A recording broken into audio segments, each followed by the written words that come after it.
बिस्मिल्लाहिर्रहमानिर्रहीम। अजीज तलबा, अस्सलाम वालेकुम।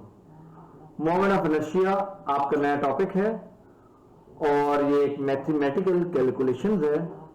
इस कैलकुलेशंस को करना इंतहाई ज़रूरत है, आगे मुख्तलिफ चैप्टर में इसका इस्तेमाल है, इसलिए हम ये कैलकुलेट करते हैं। इसको मिक्स ना कर दीजिएगा इनर्शिया के साथ। इनर्शिया जो न्यूटन का लॉ है वो और चीज़ है, मोमेंट ऑफ इनर्शिया एक और कैलकुलेशंस का नाम है। उस कैलकुलेशन को हम समझेंगे, तो आप मोमेंट ऑफ इनर्शिया को मोमेंट ऑफ इनर्शिया रहने दें, इनर्शिया के साथ मिक्स ना करें। तो आइए इसको समझने की कोशिश करते हैं। तो मोमेंट ऑफ इनर्शिया की definition, the product of an area and square of its centroidal distance from an axis is called moment of inertia.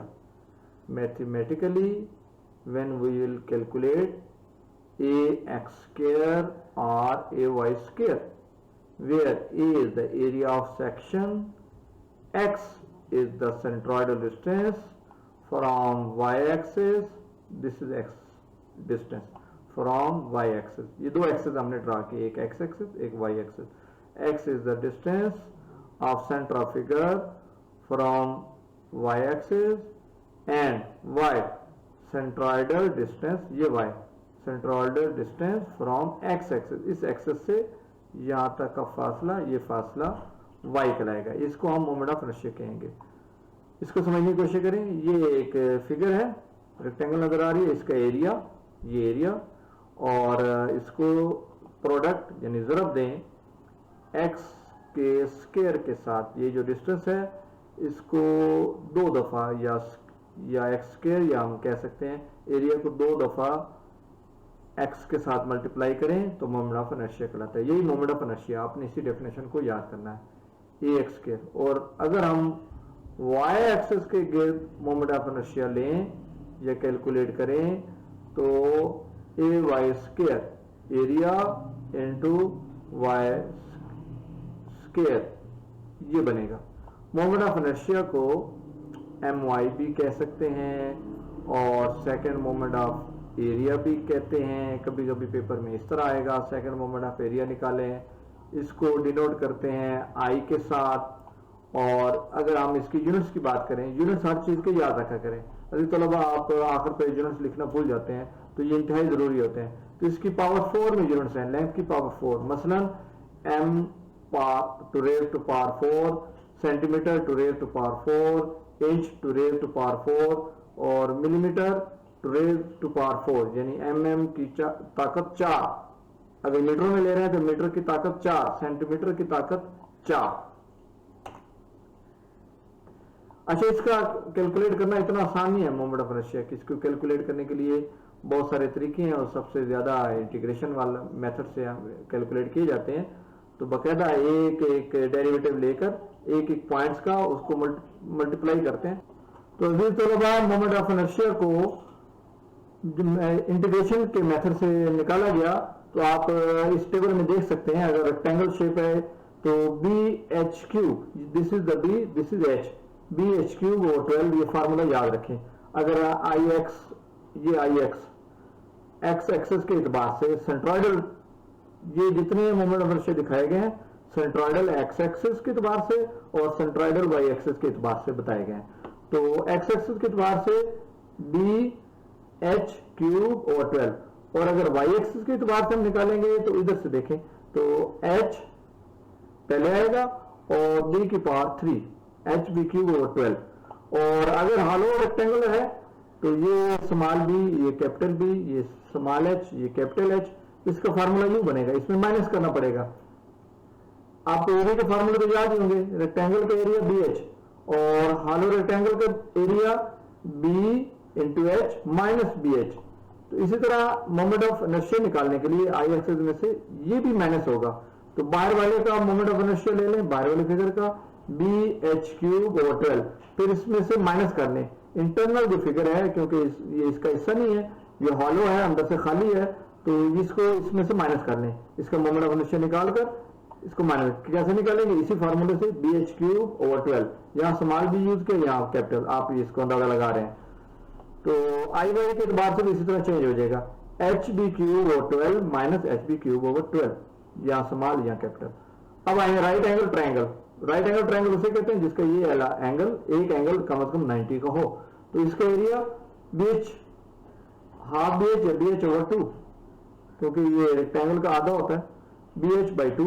इसका moment of inertia X axis के एतबार से B into H cube over 36, और Y axis के एतबार से H B cube over 36। और अगर आइसोस्केलेस ट्रायंगल है तो इसका एरिया भी इसी तरह हाफ बी एच, और इसका मोमेंट ऑफ इनर्शिया ये बी लेंगे और ये टोटल हाइट, इस केस में भी टोटल हाइट ली जाएगी बी क्यूब ओवर 12।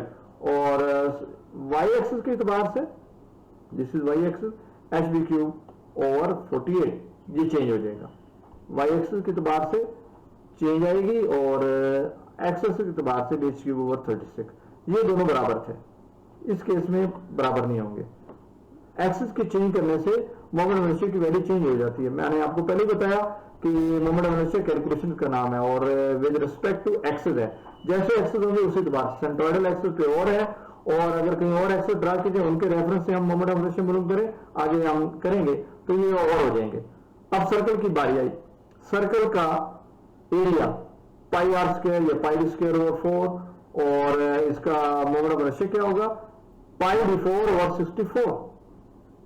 ये दोनों बराबर होंगे, पाई डी 4 ओवर 64, पाई डी 4 ओवर 64। एक्सेस के एतबार से क्योंकि गोल है, दोनों एक्सेस के एतबार से सेम है। और अगर हम रेडियस के रेफरेंस में पाई आर 4 ओवर 4 हालो सर्कल लें तो माइनस करना पड़ेगा, pi by 64 into D 4 minus D 4, ये भी दोनों बराबर। सेमी सर्कल है तो इसका एरिया, इस एरिया का आधा पाई आर स्क्वायर था, इसका आधा, अगर विद रेफरेंस टू डी में पाई डी स्क्वायर बाई 8। अब इसका moment of inertia with respect to X axis, X axis के एतबार से 0.11 R4, आर से मुराद इसका रेडियस, जो ये सेंटर है ना सर्कल का, यहां से लेके यहां तक रेडियस, या यहां से लेके यहां तक रेडियस, तो रेडियस के हवाले से 0.11 R4। और अगर वाई एक्सिस के एतबार से लें pi by 8 R to raise power 4, ये आपको याद करने पड़ेंगे। और नेक्स्ट देखते हैं क्वार्टर सर्कल। क्वार्टर सर्कल में भी ये एक्स एक्सिस, क्वार्टर सर्कल का अपना सेंटर, आर से मुराद इसका रेडियस, ये रेडियस होल सर्कल का रेडियस, और यहां ये सेंटर जिसपे इस क्वार्टर सर्कल का सेंटर जिसके गिर्द एक्सेस ड्रा किए गए हैं, X axis Y axis, pi R square by 4, और विद रेफरेंस टू डी इसका एरिया पाई स्क्वायर बाई 16। इससे मजीद कम हो गया 0.055 R4। ये दोनों सेम है क्योंकि क्वार्टर सर्कल है, एक्स एक्सिस के एतबार से वाई एक्सिस के एतबार से सेम है। नेक्स्ट हम देखते हैं पैरेलल एक्सिस थ्योरम। इसमें एक पैरेलल एक्सिस थ्योरम है, इसका भी याद करना जरूरी है, इसकी रेफरेंस से हम कंपोजिट सेक्शन के मोमेंट ऑफ इनर्शिया निकालेंगे। तो इसको याद करने की कोशिश करें, moment of inertia of a section about parallel axis is equal to sum of moment of inertia about its centroidal axis and the product of area with square of distance. Moment of inertia about centroidal axis and the product of area ये A with square of distance, ये के distance, यहाँ पे x axis के एतबार से ये parallel axis है x, इसके एतबार से ये के डिस्टेंस, फिगर का सेंटर से लेकर x एक्सिस तक ये कहलाएगा k। तो फार्मूला बना ix is equal to IG plus A k square, where ये मैंने सारा बता दिया, ix क्या है, IG क्या है, a इसका एरिया है, और k distance between the centre of section and the parallel x axis. इसको हम कहते हैं parallel x axis. Centroidal axis figure का ये है, तो इसके पैरेलल ये x एक्सिस है। तो डिस्टेंस इस पैरेलल एक्सिस से लेकर फिगर के सेंट्रोइडल एक्सिस तक का फासला k कहलाता है।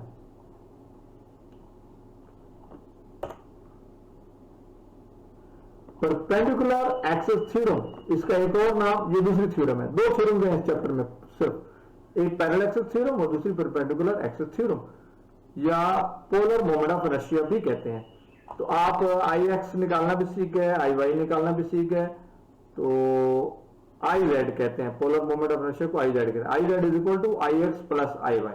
इसी को हम लफ्ज ये पढ़ के देखते हैं। The moment of inertia of a section about a perpendicular axis, perpendicular axis, perpendicular axis क्यों कहा जा रहा है, ये एक्स है ये वाई है, ये देखिए X Y Z, X Y Z, जैसे कमरे की दीवारें एक्स वाई जेड, तो जेड वाई के भी पैरेलल है, 90 डिग्री पर है, इसके भी परपेंडिकुलर है और इसके भी परपेंडिकुलर है, दोनों के परपेंडिकुलर है। तो जेड एक्सिस को हम परपेंडिकुलर दिखा रहे हैं, एक्स और वाई के परपेंडिकुलर, ये देखिए एक्स और वाई के परपेंडिकुलर। तो आई जेड आई एक्स निकालना आप पीछे सीख चुके हैं, आई वाई भी निकालना अभी आपको फार्मूले बताए थे, आई वाई आई एक्स निकालने, दोनों को प्लस कर। दोबारा पढ़ता हूं, the moment of inertia of a section about a perpendicular axis is equal to sum of the moment of inertia about x-axis and the moment of inertia about y-axis. It is also called polar moment of inertia. ये बातें यहाँ भी बताई गई हैं। अच्छा, polar moment of inertia circular section का जब आप कैलकुलेट करेंगे तो ये बनेगा पाई 34d4। ये ऑब्जेक्टिव टाइप में आता है और किया कराया हमारे पास है, बहुत सारी चीजों में जरूरत पड़ती है, तो याद कर लें तो अच्छी बात है। हालो सर्कुलर सेक्शन का I Z pi 32 into D to raise power 4 minus, क्योंकि हालो है तो यहां इसलिए minus D small D to raise power 4। Hollow section आप पीछे देख चुके हैं। अब एक कंपोजिट सेक्शन है, कंपोजिट सेक्शन है, देखें एक ज्योमेट्रिकल फिगर, ये दूसरी ज्योमेट्रिकल फिगर, मैंने इसका नाम 1 दिया, इसका नाम 2 दिया, इसका नाम 3 दिया, तो ये 3 फिगर्स हैं। इन तीनों को कंबाइन करके कोई जेड शक्ल से बनी हुई है या जो भी शक्ल बन रही है, इस शक्ल का नाम कंपोजिट। तो जो हमें आती है, जो हमें मालूम है, 3 फिगर बन रही हैं, ये एक रेक्टेंगल और एक तीसरी रेक्टेंगल। तो पैरेलल एक्सिस थ्योरम जो अभी पीछे आप पढ़ चुके वही इस पे लगेगी। आई एक्स एक्स, इस सेंट्रोइडल एक्सिस के गिर्द, एक्स के गिर्द इस फिगर का moment of inertia about centroidal axis plus इस फिगर के सेंटर का फासला पैरेलल एक्सिस तक K1 का स्क्वायर इनटू इस फिगर का एरिया। नेक्स्ट प्लस IG2, इस फिगर का IG यानी BH³ और 12, इसका भी मालूम कर लें, प्लस इस फिगर का एरिया इनटू इस फिगर का फासला सेंटर का, ये फिगर कंपोजिट फिगर का सेंटर है और इस फिगर का फिगर 2 का फासला ये है, यहां से लेके यहां तक का फासला K2, ये मैंने लिखा है। इसी तरह तीसरी फिगर, इस फिगर का एरिया इनटू K3, इसका सेंटर पैरेलल एक्सिस तक, ये डिस्टेंस K3 कहलाएगा, इसका स्क्वायर लें, K3 का स्क्वायर लें और इसी तरह इसका अपने सेंटर के गिर्द मोमेंट ऑफ इनर्शिया मालूम करें। तो IG x के गिर्द ले रहे हैं तो इसलिए IG x3 plus A3 into K3 का स्क्वायर। y की गिर्द लेनी है तो यहां K यूज कर रहे थे तो यहां बस बाकी चीजें वही हैं। R यहां पे समझ लें, R क्या है, R y एक्सिस से लेकर इस फिगर के सेंटर तक का फासला R1, y एक्सिस जो सेंट्रोइडल से गुजर रहा है कंपोजिट सेक्शन के से लेकर फिगर 2 के सेंटर तक का फासला R2, R3 y एक्सिस से लेकर फिगर 3 के सेंटर तक का फासला, ये मैंने दिखाया R3। तो यहां पे बाकी सारी चीजें वही रिपीट होंगी, IG y जो पहले निकाल चुके, तो ये चीजें मैंने यहां पे बताई हैं, इसको पढ़ लें। एक डेफिनेशन ये भी याद कर लें, K is equal to under root I over A, radius of gyration, इसको बोल के हम पढ़ते हैं, बस इसी को बोल के इसकी डेफिनेशन बन जाएगी, square root of moment of inertia divided by the area figure is called radius of gyration. इसकी भी हमें जरूरत पड़ेगी आगे कॉलम वाले चैप्टर में भी, और इस चैप्टर में भी शायद कहीं भी पूछ लिया जाए, और आगे कॉलम वाले चैप्टर में तो लाजमी इसकी जरूरत पड़ेगी।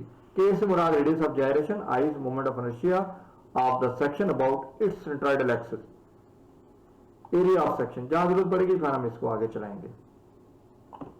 एक और डेफिनेशन भी है अगर याद करना चाहें तो, ये लिखिए।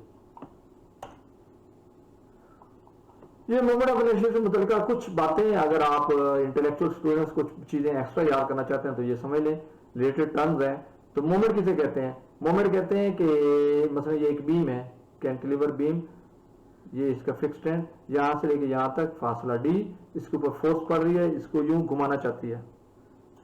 किस रूप में घुमाना चाहती है? एंटी क्लॉकवाइज, एंटी क्लॉकवाइज घुमाना चाह रही है। तो फोर्स मोमेंट क्या बनेगा? एफ इनटू ये डिस्टेंस डी। इस पॉइंट के गिर्द जो स्पोर्ट है, स्पोर्ट के गिर्द मोमेंट क्या होगा? F into D, F into D. First moment of area, first moment of area F, अगर किसी फिगर के एरिया को उसके सेंटर से लेकर एक्सिस तक के फासले से मल्टीप्लाई करें तो इसको फर्स्ट मोमेंट ऑफ एरिया कहते हैं, ए एक्स। और इसी तरह सेकंड मोमेंट ऑफ एरिया पहले आपको बता चुके, वही moment of inertia A x square, यानी square of its centroidal distance. दो दफा एक्स के साथ जरब देनी है, एरिया को दो दफा एक्स के साथ जरब देनी है। Moment of inertia formula derivation, ये इंटीग्रेशन से निकालते हैं, ये भी आपको पहले बता चुका। तो इंटीग्रेशन करके, ये अब बेशक आप याद ना करें, बस समझने के लिए, इंटीग्रेशन से जब इस तरह इंटीग्रेट करेंगे छोटे छोटे डेरिवेटिव लेकर, तो आपको अंदाजा हो जाएगा कि फार्मूला कैसे, बी एच क्यूब ओवर 12 कैसे बना, B H cube over 36 triangle का कैसे बना, पाई डी 4 ओवर 64 सर्कल का कैसे बना। तो ये सारे के सारे फार्मूले इंटीग्रेशन से बना है। ये कुछ और बातें भी। Moment of inertia is the capacity of cross section two resist bending and rotation. जितना मोमेंट ऑफ इनर्शिया ज्यादा होगा उतनी बेंडिंग को ज्यादा अच्छा रेजिस्ट करेगा, उतनी रोटेशन को अच्छा रेजिस्ट करेगा। A section is considered stronger that have greater moment of inertia. जिसका मोमेंट ऑफ इनर्शिया ज्यादा आएगा जिस फिगर का, वो उसका मजबूत होगा वो section. Moment of inertia must be specified respect to an axis. मैंने ये पहले भी बताया, एक्सिस के एतबार से मोमेंट ऑफ इनर्शिया मालूम करते हैं। यहाँ पे सेंटर पे और है, यहाँ पे और है। मसलन moment of inertia is less at centroidal axis, पे कम आएगी वैल्यूज, क्योंकि कैलकुलेशंस का नाम है, मोमेंट ऑफ इनर्शिया कैलकुलेशंस है। तो मोमेंट ऑफ इनर्शिया सेंट्रोइडल पे कम आएगी, और सेंट्रोइडल से हटकर किसी भी और जगह पे आप मालूम करें, जैसे ये बाहर, ये फिगर है, इससे बाहर बनाया गया, तो ये ज्यादा आएगा, जो बाहर वाला एक्सिस है उसके गिर्द ज्यादा आएगा। मजीद moment of inertia is purely geometric या mathematical expression of the area and in itself has no physical significance. मैं आपको बता नहीं सकता कि ये कैसे अहम है, इसको आगे जरूरत है, इस वजह से ये अहम है। बता तो खुद हम इसकी अहमियत बस यहां ले सकते हैं कि इससे सेक्शन का कुछ अंदाजा होता है, मजबूत सेक्शन कौन सा है और कमजोर सेक्शन कौन सा है। बाकी इसकी इस्तेमाल क्योंकि आगे है तो हम इसको कह रहे हैं कि बता दे खुद तो फिजिकल इसकी अहमियत नहीं है, सिग्निफिकेंस या अहमियत, अलबत्ता ज्योमेट्रिकल मैथमेटिकल इंप्रेशन है, इसकी आगे जरूरत पड़ेगी। Moment of inertia is required in many engineering formula, ये भी आपको बता दिया। तो डी कोर्स में ये बेसिक फिगर्स का और कंपोजिट सेक्शन का आपका शामिल किया गया। कंपोजिट सेक्शन का मोमेंट ऑफ इनर्शिया मालूम करना ये आपके कोर्स का हिस्सा है। इसके साथ इजाजत दीजिए, अल्लाह हाफिज।